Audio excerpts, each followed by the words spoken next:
Welcome to CrossTalk, your 6th Plymouth District edition, featuring State Representative Josh Cutler. Representative, how are you doing today? I'm doing great, Kevin. Thanks for having me on again. Yeah, it's been a little too long. We have lots to catch up on. It's been a busy time down on the South Shore and also up on Beacon Hill, both physically and virtually. You know, the one thing that we're hearing in person. The one thing that we're hearing about more and more these days, you know, everybody's enjoying getting back to life and being able to hug and not wear a mask, but lurking right now is the Delta variant. Now, I know the Commonwealth of Massachusetts is in a good place because greater than 70% of our residents have gone and got vaccinated. Is this a conversation, you know, COVID reoccurring in the fall and winter? Is that something that the legislature or your colleagues in the House are talking about?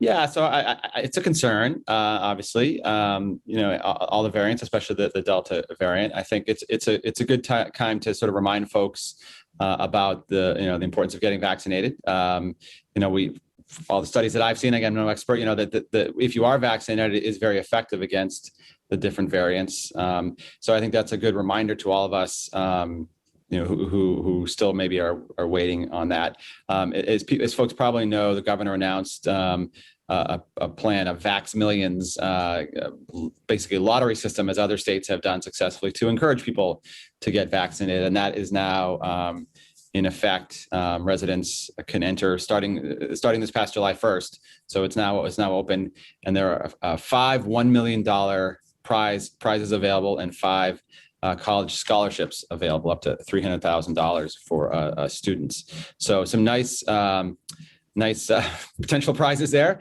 So the mass Vax Millions, people and anyone who's gotten a vaccination is eligible to enter. You can just go online and enter. It's not just for people who recently vaccinated. So anyone who's already vaccinated can enter that. And it's a way to, you know, try to highlight the importance and to reach people who may be a little bit more hesitant or reluctant to do so, because, you know, we know how important it is for the variants, but just in general, public health as well. So that the mass Vax Millions that Governor Baker has proposed is now, that lottery is now in effect. And I believe the first drawing will be held beginning July 26th. And there'll be a period of 5 weeks ending in August 27th. So still time to enter and be eligible for a prize of up to $1 million. Or if you're under the age of 18, a college scholarship. That's fantastic. And now, have you crossed paths with anybody who has been adamant about getting vaccinated? I mean, I have yet to, but, you know, I know that there are those people who are out there who, you know, will say conspiracy or I'm not doing that. You know, I haven't really had a lot of that. I mean, I understand, you know, the people who have religious beliefs and maybe have some health concerns, and, you know, that's fair. I think there's also probably some people who just, you know, want to kind of make sure it's safe and seeing that everyone's got it and so forth.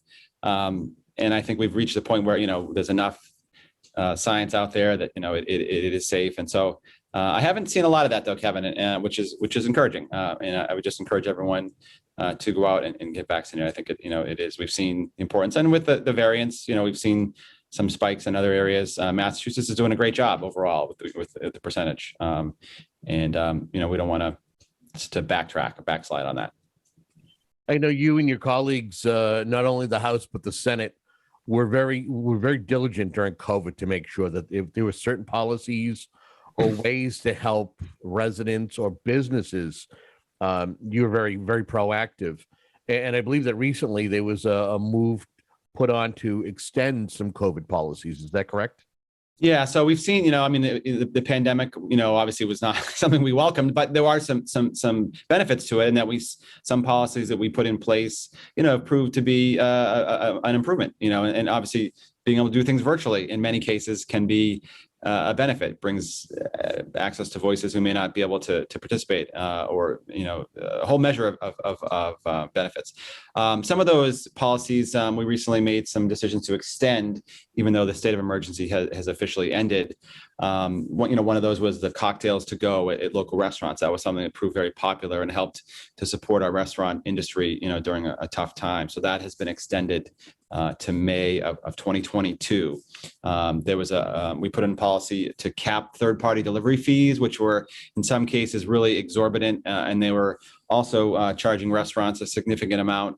And so we put in some reasonable caps on that so that there's no price gouging with third-party delivery fees. That was extended till spring of 2022 as well. Outdoor dining has proved to be a really big popular option in many cases. That's been extended, the flexibility there through spring of 2022 as well. I know for our local town officials, having the option to do remote open meetings has been important. Some communities are choosing to go back to in-person ones. Some are choosing to do hybrid. Those are both great options, and we want to keep and preserve the ability of our local officials to make those kinds of decisions. So we did extend the remote open meeting flexibility to April of 2022. Also, similar for town meetings. I recently was at Pembroke town meeting. It's town meeting season in the spring and summer, and we wanted to make sure we have preserving flexibility for quorum adjustments. And so that was extended till the end of this year. And then one other thing, it's more niche in scope, but virtual notarizations, that's a concern for some folks who are trying to do different legal documents to have notarized.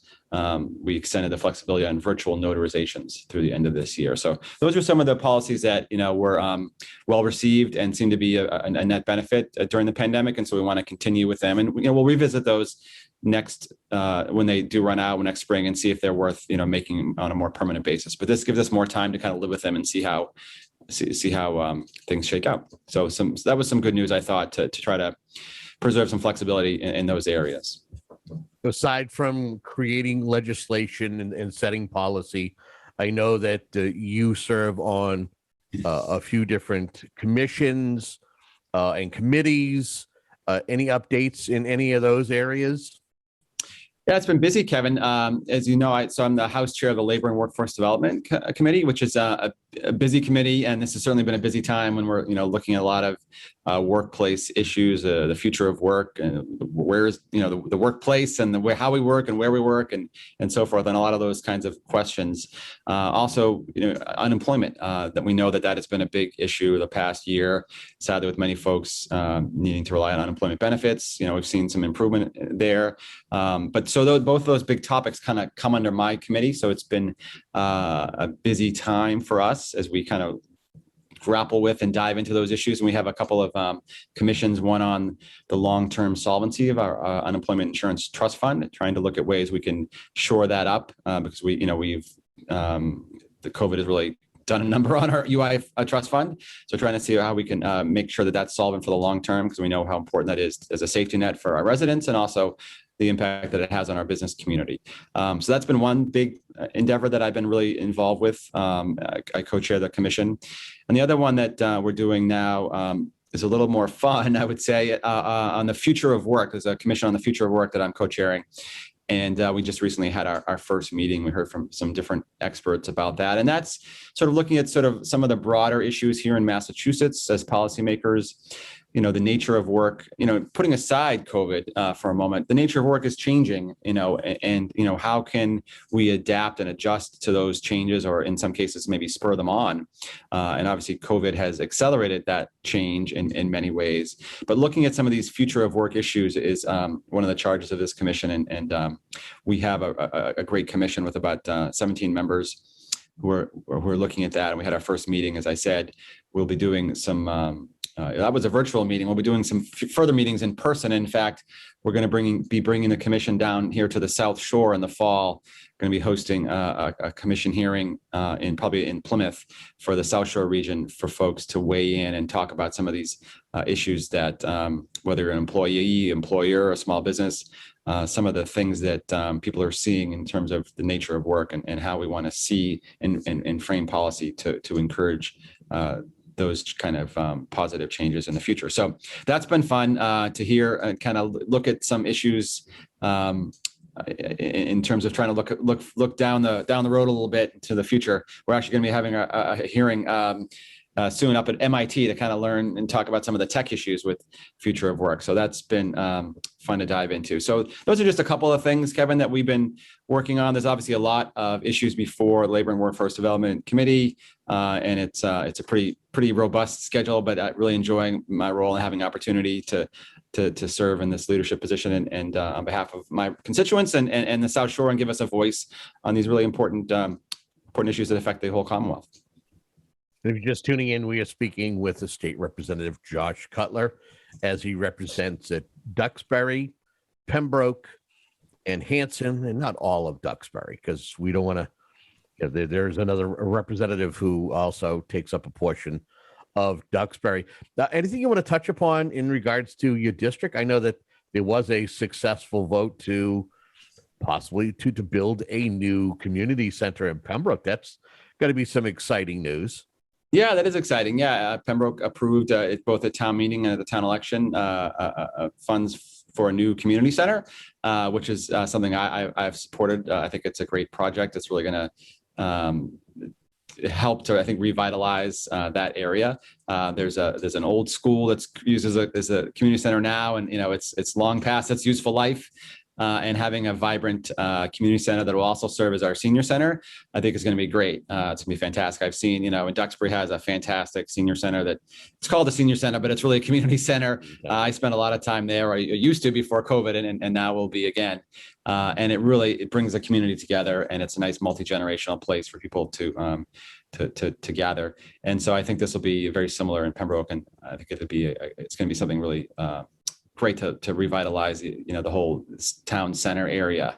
So that's really exciting. And we had I know there's a gentleman named Andrew Sullivan who deserves a ton of kudos, who devoted a ton of his own time and resources to help foster this, and a good committee that was really involved, working behind the scenes, and they did a good job. It's tough to get projects like that passed sometimes because there's a fiscal impact, but they made the case and the voters agreed. So I was very pleased to see that. So I think they'll be breaking ground later this year, hopefully. We should take a moment to tip of the cap to Duxbury resident Megan Driscoll Greenstein, who I know she and her bill that she helped craft, or at least helped have put language in regards to wage equality, was before your committee, the Wage and Workforce Committee. Give me your thoughts on that. Sure. Well, so yeah, that's that. I filed the bill, so I'm certainly supportive of that. Wage transparency is an issue that I think, something that does benefit employers and employees. And the idea is, when you have more transparency about wage ranges, everybody's on an equal footing. Historically, women and people of color have been not paid as well as men. And one way to level that playing field is to have wage ranges more public, so that everyone can negotiate on an equal footing. And so our bill is fairly simple. It just would allow that businesses disclose a pay range, not a salary, a pay range for a given position upon request to an applicant or to a current employee. We've made big strides in Massachusetts. We passed a big gender pay equity bill. I want to say 3 years ago. I think it was 2017. And, that did a lot of positive things. This is sort of the next logical step to provide, to close that wage gap. And again, it's not just for women and people of color. I mean, I think everyone benefits when we have wage transparency, when you're going in. And as an employer, I can tell you as a former small business person, the worst thing for me was when you have a position, you hire, you go through the hiring process, you find a good candidate, you get to that second interview. Okay, it sounds great. And then you realize, hey, this person had a totally different salary expectation than what we can do. And so that time, is sort of wasted in a sense. And so having a clear sense of that going in, what the wage expectation is, I think puts everybody on an equal footing, and you kind of know that going in, so you can make your decisions and negotiate or make any changes that you might want. So that's something that we've worked on quite a bit, and Megan has been a great ally for that. And we have some good support from both labor and the business community. And we just recently had a hearing before my committee, which went well, as you might expect. And we're continuing to work on that and trying to iron all the details out and hopefully move ahead with that bill. So have a couple of minutes left in our conversation here, but I wanted to at least take a couple of minutes to recognize that the Cutler Committee is about to have one of its first in-person events in some time. I believe this is taking place over at Christina's Restaurant in Pembroke, and it's going to be taking place on July 19th. Give us the details.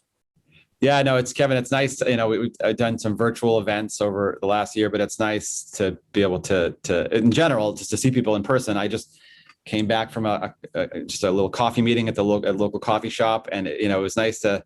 You forget how much you miss that kind of thing, just being able to talk to a constituent or different folks in person. It's nice with the virtual, but you definitely lose something in transition. But in any case, we're doing our first in-person event in quite some time at Christina's Restaurant over in Pembroke, just a sort of summer social event. That's a great restaurant. If people aren't familiar with Christina's in Pembroke, Jim and his wife, they do a fantastic job. And so we're doing it's just a very informal social hour over there on the 19th. So looking forward to seeing people in person and having a chance to hang out in person and talk to folks again. I think that's we've all missed that a little bit. I think you're burying the lead here, though. I understand that you got some fantastic entertainment and some special guests who are going. I forgot. Yes, you're right. I'm burying. So we have our esteemed MC. I shouldn't forget our good friend and who does a great job for Plymouth County Treasurer Tom O'Brien, who's done such a fantastic job administering the CARES Act funding to benefit all of our towns here in Plymouth County and with ARPA funding as well. A great elected official and great friend, Tom O'Brien, will be MC, and we have some music. Sean McLaughlin, local musician, and so yes, you're right. Thank you. What do I do without you, Kevin? I know that many of the county officials tune into the show, and if I would have committed a big faux pas if I had forgotten to do that, to mention that. And we thank our county officials always, but especially the last 2 years of all the work that they've done. I can tell you to administer the CARES Act funding, the amount of money that's come back to our cities and towns, the three towns that I represent, but every town in Plymouth County and the city of Brockton have really benefited tremendously from that, and it really has helped make what would been a tough situation for our local officials, has made it a heck of a lot easier. So we're really appreciative of all of that, their work on that. And if there are any constituents who are tuned in and want to reach out to you, or they want to speak to your office, what's the best way for them to stay on top of some of the things that you and your office are doing? Yeah, so absolutely. So number one, I'm back to doing regular office hours in person at our local senior centers for folks who would like to come in person, but certainly still happy to do things via Zoom and virtually if people prefer to do that as well. If people prefer to do that as well. But our website, joshcutler.com, or calling our State House office. If people need help, we still do have many folks who are, looking for assistance with unemployment related issues and other kinds of matters. So certainly our staff is here to help, and feel free to reach out by phone, email, website, or in person. Any of those ways are all welcome. He is Representative Josh Cutler, and he has been our guest. Thank you so much for joining us, Representative. It's a pleasure, Kevin. Thank you. That'll just about do it for this episode of CrossTalk, 6th Plymouth edition. Thank you so much for tuning in. Until next time, have yourself a great day.